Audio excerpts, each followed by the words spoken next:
edition of What's Happening in Des Moines. I'm Victoria Andrews, and I'm flying solo this time without my co-pilot Eddie Duggar, but she'll be back next month. And we're very fortunate today to have one of our newest city council members with us, Pierre Bloss. Welcome, Pierre. Thank you. And we'd like to have you tell us a little bit about where you grew up and about your family, and if you have any siblings. Are you oldest, youngest, middle? Yeah, well, thank you for having me here. I was born in France, actually, in Nantes. It's a city on the west coast of France by the Atlantic Ocean. Moved to San Francisco when I was 10 years old. My dad is a semiconductor engineer. He designs computer chips.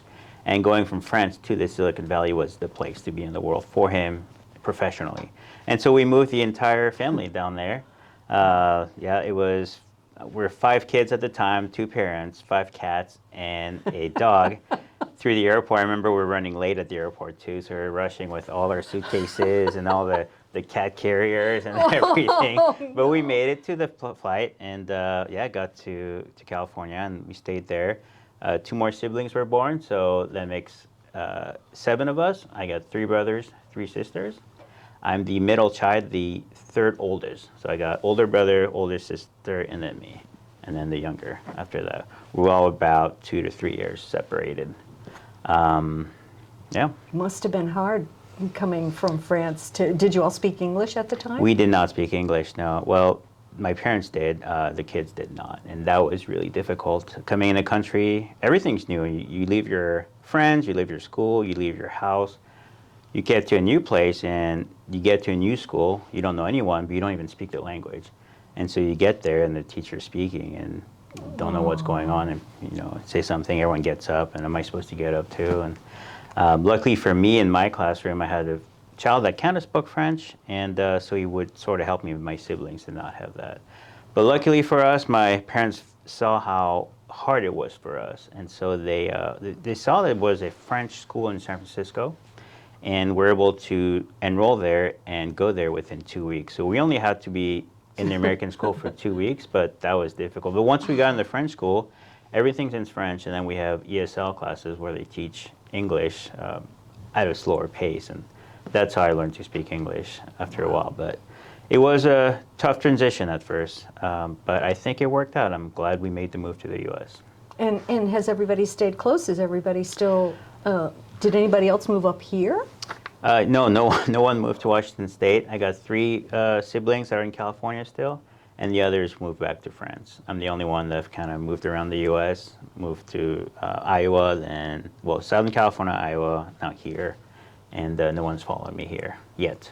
I'm trying to get both my sisters in California to move up here.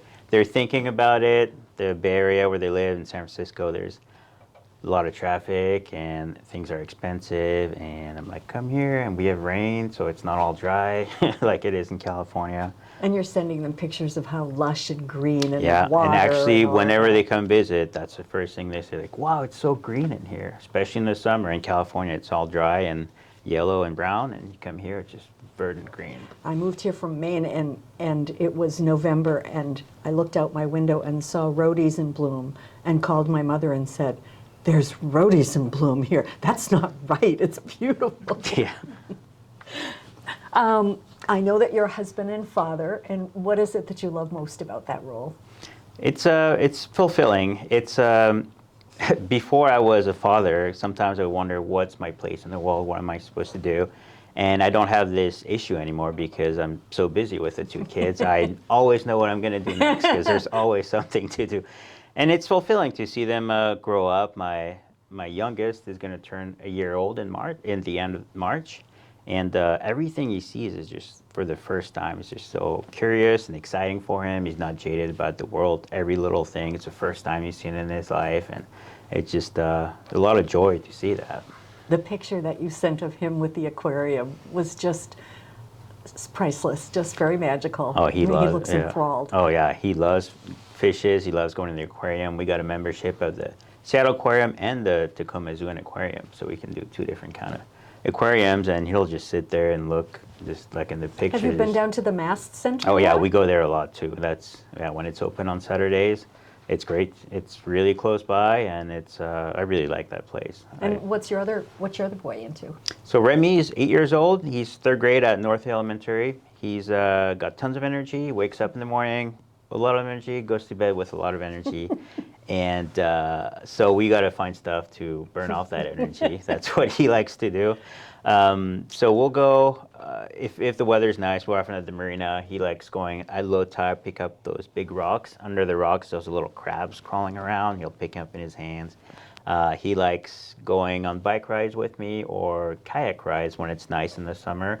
We get in the kayak and then we go up and down Puget Sound, pack up some lunch, some water, and sometimes even to Vashon Island and back. And so it's, Really? That's open water. it is open water. It's about 2 miles each way, and you got to be careful with the tide. You got to be careful with the big ship traffic going in. You got to be careful Yes. that we have life jacket. So it's kind of planning beforehand, and then beeline it and beeline back.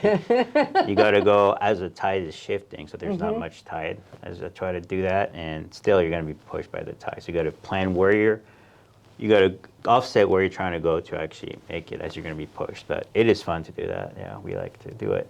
And he's to this age where he may get his own kayak this year. He's been in my kayak, and maybe it's time for him to have his own. But They have a sale every year at Northwest Outdoor Center of used kayaks. So that would be a good place for him to get started. When? That's in Seattle. Okay. I'm not sure when it is, but I will that's look where I into learned to that. kayak. Yeah. Was Northwest Outdoor Center. And I was going to get one for myself, but Yeah. another story. So tell me about your day job. So I'm the founder of IVIC Scientific. It's a company selling science and medical equipment worldwide. I started this business almost 10 years ago. So I have a biotech background. I worked in the biotech industry for a while and decided I've always wanted to have my own company. So I decided to start this business from nothing. I'd work in the lab a lot, and I realized that a lot of the supplies we buy in the lab is expensive, even though it really shouldn't be that much. It seems like there's a markup for any lab, even if it's just made of plastic, just because it's lab quality, it's going to have a markup. So I kind of started looking into it, and I started selling micro pipettes. There's little manual pumps that you see in all the movies and all. It's used in all the labs, and that sold very well. So I bought more, and that's how the business started. And then as I found that worked, I looked at other products that I knew from my time in the lab that maybe would work. Found some suppliers overseas, and so started selling water bath, incubators, freezers, and expanded that. During COVID, there was all my sales started cratering because all the labs were closed, all the schools were closed, so there was no demand anymore. And I did not have a lot of cash on hand. That was a lesson I learned to always keep some cash on hand. So I had to do something different. Let's find how to save the business. And so that's when I got into the medical space. And I thought, let's try to sell maybe nasal swabs for COVID testing. Remember how you got that? Yeah. Turned out that was a huge market at the time. People needed that in their medical devices regulated by the FDA because they're sterile, because they're used for medical purposes. So I had to get my company registered with the FDA and find a supplier that would get all the FDA registrations for those nasal swabs. That worked really well, and then so that was the on-ramp for the medical space. And actually then last March, almost a year now, I sold the company to an investment company in Boston. And so we've been transitioning out my day-to-day job to the new owners. I'm almost fully transitioned out now. I'm not doing day-to-day anymore, and I'll still be involved for the next few years. But So what's I'm next now? I got to figure it out. I'm not Early sure. retirement. Well, Kayaking. yeah, that if it's a nice outdoor, I think I'll get bored at some point. I need to do Oh, something. totally. Yeah, I mean, I have the city council, and that's actually a lot of work Yes. for me. So I'm actually glad I don't have a full-time job right now because I would be. The timing is Yeah. perfect here. So when you're not working for the city council, do you have time for any hobbies? We know kayaking and biking and crab looking. Yeah. And Yes. This time in my life, it's difficult to even have a few minutes off with the kids there and the baby I have to take care of. But we go often, like I said, the marina. I'm there almost every day, just walking around, just enjoying the sights, getting some fresh air. But yeah, being outdoors is what I love to do, the kayaking, the biking. Down in Kent, there's a really big trail system, the Kent interurban trail system that you can go on for Miles and yeah, miles. like Been there, done that. hours and hours. Like, so I like Yeah.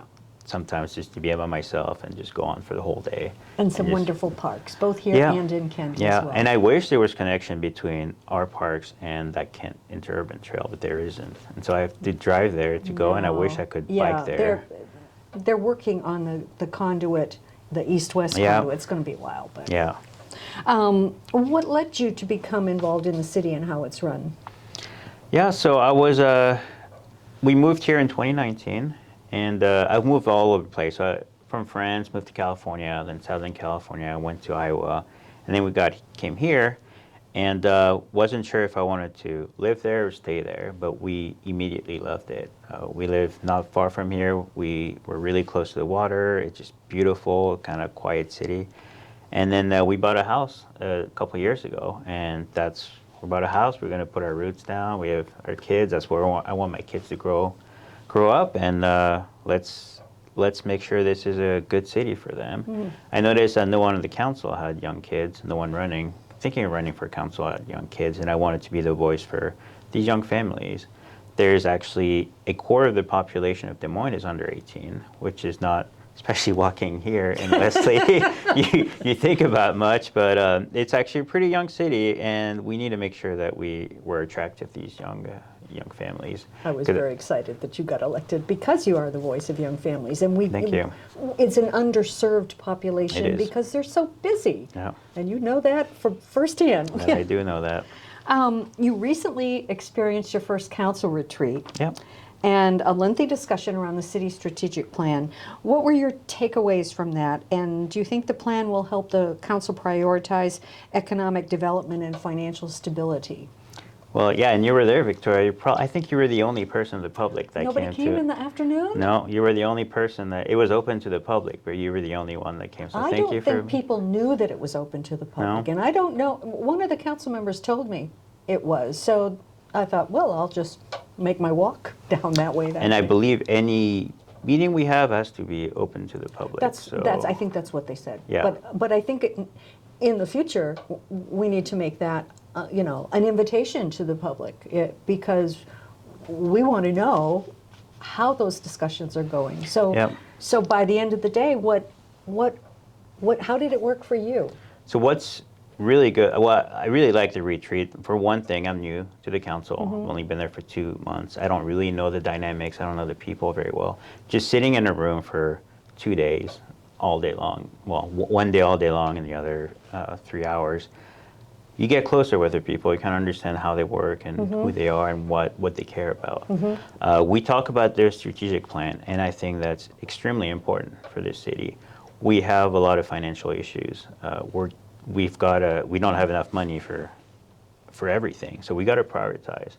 How do we prioritize? Well, we got to find out what people want. What do you really care about? If you could, 3 things you really want, let's find out and let's focus on that because we can't focus on everything. And the strategic plan, the city's done a great job going out and getting the survey results and getting the town hall and getting the focus groups, so we get an idea of what people really care about. And sitting in there and kind of putting it all on paper, discussing, I thought that was really worthwhile. And then when the final report comes out in a few weeks, few months, then the whole public can see. And then going forward, when we make decisions, hard decisions of if we need to cut things and if we need to deprioritize some things, we can at least go back and say, well, we've asked people, and if this is not a priority for you, we have to pare that down and focus on the things that are priorities for others. What rose to the top in terms of priorities? So public safety, and that's not a surprise. That's Sure. what people care about. Parks and the environment, people like that. People like we're right by the water. We have a lot of trees. We have a lot of wildlife, and people want to protect that. The financial situation of the city, that came out a lot. People are aware. That's a good thing. People are aware of the difficulties. Doesn't seem to be a surprise for many people. and then it kind of make development. They want to see downtown thrive. They want to see more businesses coming. They want to be able to go to Des Moines instead of having to go to Burien or Normandy Park for what they need. That was the part of the conversation that I found most interesting, because there were two areas, and they both had pros and cons in terms of redevelopment. Yep. And I really liked your comment about this is what I ran on, was redevelopment of downtown. This is what we need. So I think, and I'm not sure, but by the end of the day, that was what everyone decided would be the top priority over redevelopment up in Peck Highway, which would have greater revenue potential, but there was talk about things were happening there anyway, some low-hanging fruit of things that were on the horizon thanks to light rail and... The something I didn't realize until we went to the retreat, it's hard to prioritize both the developing downtown and the Peck Highway. Yeah. They're two separate Yes. places, and you got to treat them as kind of separate. Exactly, yeah. Well, Really? yeah. My point was more, I ran on revitalizing downtown, but really right now we just need revenue. Yeah. That's our main focus. So if downtown is not the way we get the most money, then let's look at Peck Highway. But it seems like downtown is what we're going to focus on. Seems like that's where we might have the most revenue increase. But I'm open to any ideas that increase the revenue for the city, because our financial situation and outlook is not looking great. Yeah, absolutely. This is a hot button topic that I spoke to our new mayor about as well, and that's the Flock brand cameras, the vehicle surveillance cameras, and there's over 80 communities that are using them now, but it is, I think we're all in a holding pattern waiting for what the state legislature does on that. And the latest that we've heard is that we're going to make it more transparent so that people can see what's being searched and so forth. What are your thoughts on that? Yeah, well, I'll speak personally. So Yeah. I'm not speaking in terms of council or the city, but personally, I do not like being tracked like this. I'm uncomfortable when I'm driving around and seeing these cameras, and everywhere I go, I'm being tracked, and even with the other cities. And then you can go back and see where I've been the last month, and you can really get a map of where I'm going. So I'm very uncomfortable with that. At the same time, as the chief of police said, we've had a huge decrease in car theft. It's something like 60% decrease, and apparently criminals don't steal cars in those jurisdictions because they know they can't. Right. As soon as you steal it, you're going to be flagged Tracked. everywhere you go. Yeah. And so it's how do you balance these two things? And so right now, like you say, we're in a holding pattern. Let's see what the state decides. They're really looking into that now. They're going to put a lot more restrictions on the Flock system. I will say one of the main worries that people have is that the Flock cameras track you and keep that data, and maybe spread that data around. Now, we've been assured that the data is held by the city. Flock actually does not look at the data, and we have full control of that data, and it's erased after 30 days. There are other police departments that can access our data. So if a car is stolen in, say, Port Angeles, then they may be able to look where has that license plate popped up, and if we gave them access to it, then they'll be able to see that it came in Des Moines. There's about, I don't have the right number now, maybe 60 jurisdictions that have access to our data in the state of Washington only, not the federal government. Right. And that's one of the things that came out of our discussion, that police department will do a dashboard that's publicly accessible, and we'll see each jurisdiction that has access to our data. Yeah, we'll see what the state says. I think 30 days is probably too long. Maybe we should have less than 30 days of saving that data. But it is a useful and tool that has brought results. So, it's privacy versus results. Did you go and have you taken a look at the system live? Yeah, so I sat down with Chief Bo and then kind of did an overview.